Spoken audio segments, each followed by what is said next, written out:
سب سے پہلے آپ سب کو میرا محبت بھرا السلام علیکم، کیونکہ سارا سفر ہے ہی محبت کا۔ اس دن کلینک پہ بیٹھا تھا تو ایک پیشنٹ نے مجھ سے پوچھا کہ آپ کو حضرت واصف علی واصف رحمۃ اللہ علیہ کی اتنی باتیں یاد کیسی رہتی ہیں؟ تو میں نے جواب دیا، چہرہ یاد رہے تو بات بھی یاد رہتی، وہ چہرہ ہی اتنا پیارا ہے۔ حضرت واصف علی واصف رحمۃ اللہ علیہ سے کسی نے پوچھا کہ علم کیسے ملتا ہے؟ اب یہ سوال ہے نوجوانوں کا بھی ہوگا، تو سرکار نے ارشاد فرمایا کہ اپنے محسن کا نام بتاؤ، اس کے احسانات بتاؤ، اس کے کام بتاؤ، علم ملنا شروع ہو جائے گا۔ علم نگاہ سے ملتا ہے، علم عطا سے ملتا ہے، علم اس وقت تک نہیں مل سکتا جب تک کوئی دینے والا نہ ہو۔ تو یہ جو ہم استاد کی بات کرتے ہیں نا کہ استاد اگر اہل بھی ہے اور مخلص بھی ہے تو اللہ کا ولی ہے، تو یہ اللہ کی بڑی مہربانی ہے کہ میں ایک مشکل وقت سے گزرا، تکلیف پر صبر اور نعمت پر شکر دونوں اللہ کی مہربانیاں ہیں۔ تو جب وہ تکلیف سے گزر رہا تھا، انگزائٹی، سوشل آئسولیشن، تھوڑی لوگوں کو ایوائڈ کرتا تھا، میں پہلے بھی یہ ذکر کر چکا ہوں، تو اسی دوران حضرت واصف علی واصف رحمۃ اللہ علیہ کی آڈیوز میرے سامنے آئیں، تو مجھے وہ آواز تھوڑی سی نا سمجھنے میں دشواری ہو رہی تھی، پرانی آڈیوز تھیں، تو سرکار کا فکرہ آیا کہ پہلے مجھ سے تعلق بناؤ، پھر میری ہر بات تمہیں سند لگے گی۔ کچھ دیر کے بعد میں تو یہ کہتا ہوں کہ دیدار کے قابل تو کہاں میری نظر ہے، یہ ان کی عنایت ہے کہ رخ ان کا ادھر ہے۔ تو جب وہ تعلق بن گیا اور وہ ایک ایک بات روح کی گہرائی سے نکلی ہوئی بات روح کی گہرائی تک ضرور جاتی ہے، تو جب وہ مجھے انہوں نے نا اس پورے اس پریشانی سے اٹھا کے نا میرا فوکس ہی جو ہے نا وہ پرسپیکٹیو ہی چینج کر دیا۔ تو اسی دوران نا اس وقت میری والدہ حیات تھی، اللہ ان کے درجات بلند فرمائے، تو بڑی دعا کر رہی تھی، میں ایک ہی بیٹا ہوں۔ تو آگے سرکار کی آڈیو میں ایک فکرہ آیا کہ اگر اچھا استاد مل جائے تو ماں کو نہ چھوڑ دینا، ماں کی دعا سے ہی تو اچھا استاد ملتا۔ تو یہ آج کل ایک ویڈیو بڑی شیئر ہو رہی ہے کہ کسی نے حضرت واصف علی واصف رحمۃ اللہ علیہ سے پوچھا کہ اللہ کا جلوہ کیا ہوتا ہے؟ تو ارشاد فرمایا، ماں کے لیے بیٹے کا چہرہ اللہ کا جلوہ ہوتا ہے۔ والدہ کافی علیل تھی، کافی بیمار تھی، تو میں جب آیا تو کافی لاغر تھی، انہوں نے میری آواز سنی تو اٹھ کھڑی ہوئی، تو میں نے اپنی نگاہوں سے دیکھا ہے کہ بیٹے کا چہرہ ماں کے لیے اللہ کا جلوہ ہوتا ہے۔ ایک اور جگہ ارشاد فرماتے ہیں، جب عام الفاظ خاص معنی دینا شروع کر دے سمجھو اللہ کا جلوہ عطا ہو گیا۔ تو یہ جتنی بھی ہمارے یہ جو سرکار کی آڈیوز ہیں یہ ہمیں گائیڈ کرتی رہتی ہیں، روزمرہ کی زندگی ہو، پروفیشنل لائف سے جڑی کوئی بات ہو۔ میں ڈاکٹر ہوں تو میرے لیے ان کا ایک جو فکرہ تھا، یہ میں پہلے بھی کوٹ کر چکا ہوں کہ وہ عبادت کرنے والا ڈاکٹر جو اپنے مریض کے لیے مخلص نہیں، اس کی عبادت اسے کوئی نفع نہیں پہنچائے گی۔ تو یہ ایسے ہی ہے کہ جی بادشاہ سے رعایا کا پوچھا جائے گا اور ڈاکٹر سے مریض کا پوچھا جائے گا۔ ڈاکٹر صاحب نے بڑی پیاری گفتگو کی، میرے لیے سرکار کا یہ ایک فکرہ مجھے پر امید کر دیتا ہے کہ جتنے بھی عظیم کام ہیں وہ غیر عظیم زمانوں میں ہوتے ہیں۔ ایک دیا کافی ہوتا ہے اندھیرے مٹانے کے لیے، ہوں چراغ داغ بنا ہوا، سر شام جلتا ہوں شوق سے، میرے پاس آئیں گے وہ کبھی جنہیں ایک سحر کی تلاش ہے۔ تو ہر وہ محبت جو آپ کو اللہ کے قریب کر دے وہ اللہ کے راستے کی محبت ہے، اور وہ اس میں کوئی شرک نہیں ہے۔ انسان کی تمنا ہے تو شرک ہے، رحمان کی تمنا ہے تو عین ایمان ہے۔ اور یہ حضرت واصف علی واصف رحمۃ اللہ کی جو آڈیوز ہیں نا وہ آپ کو اپنی ذات کے ساتھ مخلص کر دیتے ہیں۔ رسول اللہ صلی اللہ علیہ وسلم کی حدیث ہے کہ جس نے اپنے آپ کو پہچان لیا اس نے اپنے رب کو پہچان لیا۔ تو اپنے آپ کو پہچاننے کے لیے، اپنے ذات کے ساتھ مخلص ہونے کے لیے استاد کا ہونا بہت ضروری ہے۔ یقین جانے کہ ہماری پریشانیاں ہماری غلط فہمیاں ہیں، کوئی تو ہو جو ہماری غلط فہمیاں دور کرے۔ خیال بدل جائے تو منظر بدل جاتا ہے۔ بھائی صاحب کا ایک بڑا پیارا فکرہ ہے کہ جس کا جو خیال ہے اس کا وہی حال ہے۔ خیال اچھا ہے تو حال بھی اچھا ہے، اور اللہ کی نعمتوں میں سب سے بڑی نعمت حسن خیال ہے۔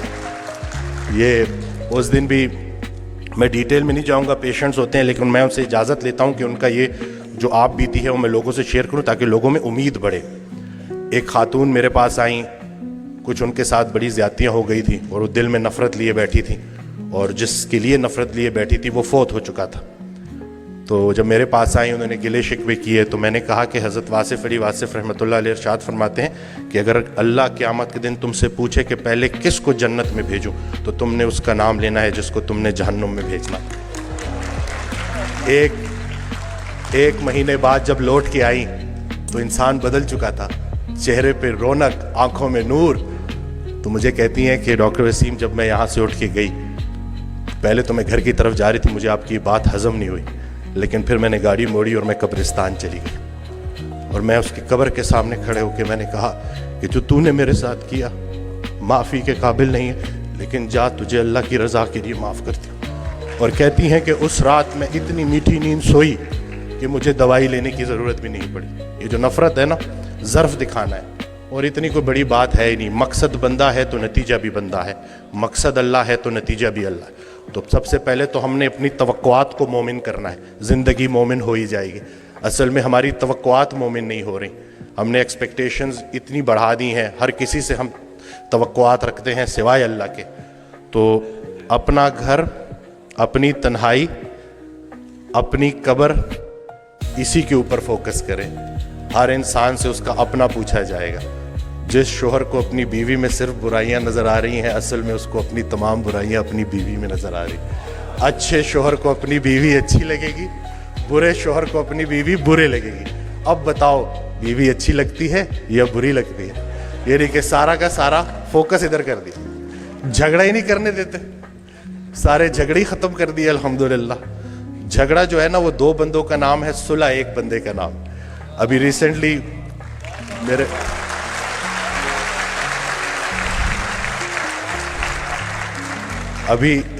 میرے ساتھ ایک واقعہ ہوا. میں گاڑی ریورس کرا تو وہ برانڈ نیو گاڑی تھی, وہ لگ گئی. وہ پیچھے سا غلطی میری تھی, تو میں اترا تو وہ بڑے غصے میں میری طرف آئے. تو میں نے فوراً معافی مانگ لی نا کہ مجھے نظر نہیں آیا, میں بہت معذرت کرتا ہوں, اور بہت زیادہ میں نے ان سے معافی نا. تو ابھی وہ غصہ ان کا ایک دم سے اتر گیا. کہتے ہیں آج کل معافی کون مانگتا ہے؟ تو میں نے کہا جی وہ نقصان چھوڑے, نقصان کو اپنا نمبر دے اور رابطے میں رہیں گے. تو میرا بڑا دل تھا میں ان کو بولوں کہ اگر کوئی معافی منگوانے والا پیچھے کھڑا ہو تو بندہ ضرور معافی مانگتا ہے. تو یہ کسی کے حوالے سے زندگی گزارنا کتنی آسان ہو جاتی ہے, اگر ہمیں پتہ چل جائے تو ہمارے سارے جھگڑے ختم ہو جائیں. میں تو جو میں نے آڈیوز میں جو سنا ہے نا کہ جنہیں ہم رخصت کرتے ہیں وہی ہمارا استقبال کریں گے. تو حضرت واصف علی واصف رحمۃ اللہ علیہ کی میں آڈیوز سنتا ہوں تو اس میں انہوں نے جو ہمارا فوکس ہی چینج کر دیا ہے کہ جب ہم وہاں پہ جائیں گے تو جن کو ہم پیچھے چھوڑ کے آئے تھے وہ ہمیں آگے ملیں گے. تو اب ان کے لیے کیا لے کے جا رہے ہو؟ تو اپنے والدین کے لیے صدقہ جاریہ بننا ہے. اور یہ چھوٹی سی زندگی ہے, اس میں الجھنا نہیں ہے. آسانیاں دو, آسانیاں ملیں گی. ہر وہ نیکی جو تم دوسرے کے ساتھ کرتے ہو اصل میں اپنے ساتھ کرتے ہو. ہر وہ بدی جو تم دوسرے کے ساتھ کرتے ہو اصل میں اپنے ساتھ کرتے ہو. اسلام کوئی بات نہیں ہے جو پڑھ کے سنانی ہے, اسلام ایک کام ہے جو کر کے دکھانا ہے. تو اللہ پاک ہمیں استقامت دے کہ یہ نوجوان ہمارے سامنے جو بیٹھے ہوئے ہیں انہوں نے ہی ہمیں ریپلیس کرنا ہے. اور میں یہ کہتا ہوں کہ اگر کچھ پرسنٹیج ہی پاپولیشن کی اگر شعوری سطح پہ جتنی لیول آف کانشیسنس بڑھے گی اتنی کریج آف فارگیونیس بھی بڑھے گی. اور حضرت واصف علی واصف رحمۃ اللہ علیہ کا بڑا پیارا فکرہ ہے کہ میری بیسک تعلیم یہ ہے کہ سب کو معاف کرو. تو بس یہی کرنا ہے کہ معافی تلافی کر کے اپنی اپنی قبروں تک جانا ہے. کوانٹم فزکس کا ایک فکرہ ہے کہ death is just an illusion. جب میں نے یہ پڑھا نا تو مجھے سرکار کا فکرہ یاد آ گیا کہ یہ کون لوگ تھے جنہوں نے موت کو میلہ بنا دیا. رسول اللہ صلی اللہ علیہ وسلم کی حدیث ہے, اس کا مفہوم ہے کہ جب شہید ان مراحل سے گزار کر اپنی جان کا نذرانہ پیش کر کے جب بارگاہ اللہ میں جب اللہ کے سامنے حاضر ہوگا, بارگاہ خداوندی میں, اور اللہ اس سے پوچھے گا کہ بتا تجھے کیا چاہیے, تو وہ بولے گا مجھے بار بار اسی راستے سے گزارا جائے.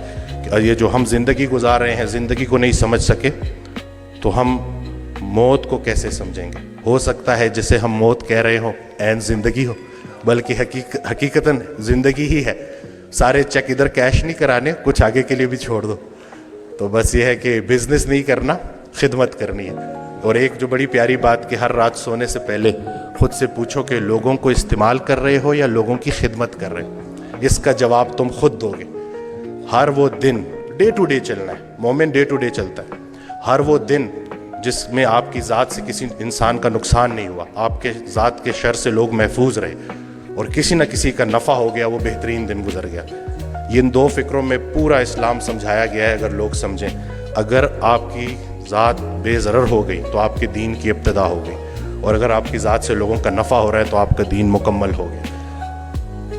اسلام کچھ بھی نہیں ہے اخلاق محمدی صلی اللہ علیہ وآلہ وسلم. تو دعا یہی کرنی چاہیے کہ ہم اپنے ریئل کو اپنے آئیڈیل کے قریب کر دیں. ہم سب یہ دعا کرتے ہیں کہ مرتے وقت رسول اللہ صلی اللہ علیہ وسلم کا چہرہ مبارک ہمیں نظر آئے, ہم ان کا دیدار کریں. تو بس دیکھ لیجیے کہ کہیں ایسا نہ ہو کہ اس دن شرمندگی اٹھانی پڑے. تو کوئی ایک خوبی اپنے اندر ایسی پیدا کر لو جو آپ کو لگے کہ رسول پاک صلی اللہ علیہ وسلم کو اچھی لگے گی. کوئی ایک غلطی خامی اپنے اندر سے ایسے نکال دو جو آپ کو لگتا ہے رسول اللہ صلی اللہ علیہ وسلم کو ناپسند ہے. تو بس یہی چھوٹی سی زندگی ہے اور یہی کرنے والے کام ہیں, کر ڈالیں. اور اللہ کے راستے کا سفر تنہائی کا سفر نہیں ہے, سنگتوں کا سفر ہے. تو یہ جتنے بھی لوگ ہیں الحمدللہ, یہ ایک اور حدیث قدسی ہے, اس کا مفہوم ہے کہ جب چند لوگ, اللہ تعالیٰ ارشاد فرماتا ہے کہ جب چند لوگ خالصتاً میری رضا کے لیے کسی جگہ اکٹھے ہوتے ہیں اور میرا ذکر کرتے ہیں, تو جب بھی وہ اس محفل سے اٹھتے ہیں تو میں ان کے گناہوں کو نیکیوں میں کنورٹ کر چکا ہوں.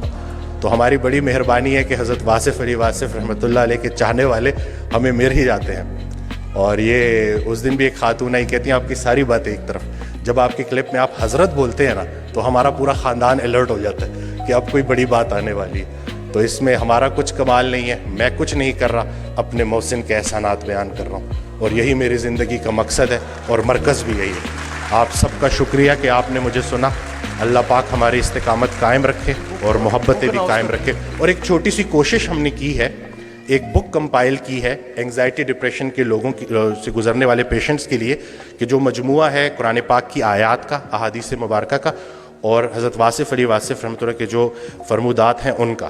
تو اس کی ڈیٹیلز بھی آپ انتظامیہ سے لے سکتے ہیں. جزاک اللہ, سلامت رہیں, آباد رہیں. Thank you.